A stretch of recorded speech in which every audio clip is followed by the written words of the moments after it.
আসসালামু আলাইকুম। রসনা বিলাস চ্যানেলে সবাইকে আমন্ত্রণ জানাচ্ছি নতুন আরও একটি রেসিপি দেখার জন্য। আজকে তৈরি করে দেখাবো লইট্টা শুটকি ভুনা রেসিপি। যদিও রেসিপিটি খুবই সিম্পল, তবে আমি কিছু সিক্রেট ইনগ্রেডিয়েন্টস ব্যবহার করেছি, যার কারণে লইট্টা শুটকি ভুনাটা অনেক বেশি মজার হয়ে থাকে। যারা নতুন গৃহিণী আছেন তাদের জন্য আজকের রেসিপিটি কিন্তু অনেক বেশি উপকারে আসবে। আশা করছি পুরোটা রেসিপি স্কিপ না করে দেখার জন্য ট্রাই করবেন। আজকের রেসিপিটি যদি ভালো লাগে তাহলে প্লিজ ভিডিওতে ছোট্ট একটি লাইক দিবেন আর কমেন্ট করে অবশ্যই আপনাদের মূল্যবান মতামতগুলো জানাবেন, কারণ আপনাদের কমেন্টগুলো পড়তে আমার কাছে বরাবরই অনেক বেশি ভালো লাগে। তো চলুন ভিউয়ার্স, কথা না বাড়িয়ে মূল রেসিপিতে চলে যাচ্ছি। রেসিপিটি তৈরি করার জন্য আমি এখানে 1 কাপের মতো লইট্টা শুটকি আগে থেকেই সুন্দরভাবে কেটে কুটে রেখেছিলাম। তো শুটকিগুলোকে একটু শুকনো খোলায় ভেজে নেব।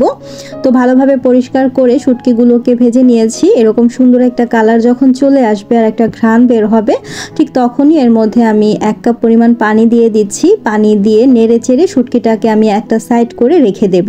এইভাবে 10 মিনিটের মতো ভিজিয়ে রেখে তারপর শুটকিগুলোকে ঠান্ডা পানি দিয়ে ভালোভাবে ওয়াশ করে ফেলতে হবে। এখন মূল রান্নায় চলে যাচ্ছি।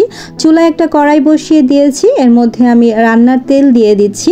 1/3 কাপ পরিমাণ রান্নার তেল দিয়েছি। তার মধ্যে দিয়ে দিচ্ছি বেশ কিছুটা পরিমাণ পেঁয়াজ কুচি, তারপর দিয়ে দিচ্ছি কাঁচামরিচ ফালি, আরও দিয়ে দিচ্ছি রসুন। এখানে গোটা যে বড় রসুনগুলো আছে সেগুলোকে আমি 2 থেকে 3 টুকরো করে কেটে নিয়েছিলাম। চেষ্টা করবেন একটু বেশি করে রসুন দেওয়ার জন্য, কারণ শুটকির সাথে কিন্তু রসুনটা বেশ ভালো যায়। তো আমি এরকম হালকা কালার করে ভেজে নিয়েছি পেঁয়াজ, রসুন আর কাঁচামরিচগুলোকে। এরপর এর মধ্যে আমি আগে থেকেই পরিষ্কার করে ধুয়ে রাখা শুটকিগুলো দিয়ে দিচ্ছি। আর দেখতে পাচ্ছেন কতটা সুন্দরভাবে পরিষ্কার হয়ে গিয়েছে। শুটকিগুলো কিন্তু এই পর্যায়ে দেওয়ার জন্য ট্রাই করবেন। তেল, পেঁয়াজ, মরিচ, রসুনের সাথে একটু ভেজে নিলে খুব সুন্দর একটা ঘ্রাণ কিন্তু আসে। এখন দিয়ে দিচ্ছি আমি আদা আর রসুন বাটা। এখানে আমি প্রায় 2 চা চামচের মতো আদা রসুন বাটা দিয়েছি। তারপর আবারও একটু আদা রসুন বাটাটা ভেজে নিয়ে এর মধ্যে আমি পানি দিয়ে দিচ্ছি। পানি দিয়ে খুব ভালোভাবে একটু নেড়ে চেড়ে নেব। এরপর আমি এর মধ্যে দিয়ে দেব শুকনো মশলা। আমি এখানে খুব বেশি শুকনো গুঁড়ো মশলাটা ব্যবহার করব না, একদম হালকা পরিমাণ আমি শুকনো মশলা ব্যবহার করব। যেমন ধরুন আমি 1/2 চা চামচের মতো দিয়ে দিচ্ছি হলুদের গুঁড়া, আর লাল মরিচের গুঁড়া দিয়ে দিচ্ছি আমি 1 চা চামচ, আর 1/2 চা চামচ দিয়ে দিচ্ছি ধনিয়া গুঁড়া। স্বাদ অনুযায়ী দিয়ে দিচ্ছি লবণ। এরপর এখানে আমি বড় সাইজের একটা টমেটো কেটে নিয়েছিলাম, সেই টমেটোটা দিয়ে দিচ্ছি। চেষ্টা করবেন পাকা টমেটো দেওয়ার জন্য, এতে করে কিন্তু এর টেস্ট অনেক গুণ বেড়ে যায়, কালারটা খুবই সুন্দর আসে। তো ভালোভাবে নেড়ে চেড়ে এখন আমি একটু কষিয়ে নেব। তো আমি ঢাকনা দিয়ে ঢেকে 5 থেকে 7 মিনিটের মতো জাল করে নিয়েছি। আর এই যে দেখতে পাচ্ছেন টমেটো থেকে কিন্তু বেশ পরিমাণ পানি বেরিয়েছে। আর কিন্তু পানি ব্যবহার করব না, এই পানি দিয়েই কিন্তু রান্নাটা করে ফেলবো। আমি ঢাকনা দিয়ে আবারও ঢেকে রেখেছিলাম, আরও 5 থেকে 7 মিনিট জাল করে নিয়েছি। চুলার আঁচটা কিন্তু এই পর্যায়ে মিডিয়াম টু লো হিটে ছিল।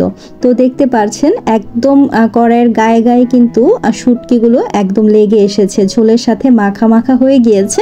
ঠিক এই পর্যায়ে এসেই কিন্তু আমার শুটকিটাকে নামিয়ে ফেলবো। আর নামানোর আগে আমি এখানে ব্যবহার করছি 1/2 চা চামচ চিনি। চিনিটা অ্যাড করলে শুটকির টেস্ট অনেক গুণ বেড়ে যায়। সেই সাথে আমি অ্যাড করে নেব 1 চা চামচের মতো লেবুর রস। তো চেষ্টা করবেন এই পর্যায়ে এসে নামানোর ঠিক আগ মুহূর্তে লেবুর রসটা দেওয়ার জন্য। অনেকেই আছেন স্ট্রং যে গন্ধটা আছে শুটকির সেটা পছন্দ করেন না। লেবুর রসটা দিলে কিন্তু সেই স্ট্রং গন্ধটা একদমই থাকবে না, খুবই ভালো লাগবে, নতুন একটা টেস্টও কিন্তু অ্যাড হবে। তো আমার শুটকি ভুনাটা কিন্তু তৈরি হয়ে গেছে। আমি একটা সার্ভিং ডিশে সার্ভ করে নিচ্ছি। মাশাআল্লাহ, খুব সুন্দর একটা কালার এসেছে আর খেতে কিন্তু অসম্ভব রকম মজার হয়েছিল। তো আপনাদের কাছে আমার আজকের রেসিপিটি কেমন লেগেছে ভালো লাগলে কমেন্ট করে জানাবেন। আর যারা লাইক দিতে ভুলে গিয়েছেন প্লিজ এই পর্যায়ে এসে ছোট্ট একটি লাইক দিয়ে যাবেন।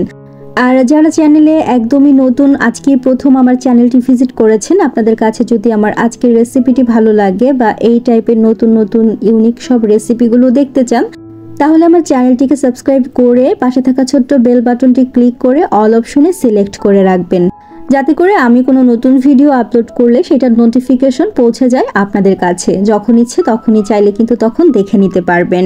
তো নতুন একটি ভিডিও দেখার আমন্ত্রণ জানিয়ে আজকের মতো এখান থেকে বিদায় নিচ্ছি। ভালো থাকবেন সবাই। আল্লাহ হাফিজ। আসসালামু আলাইকুম।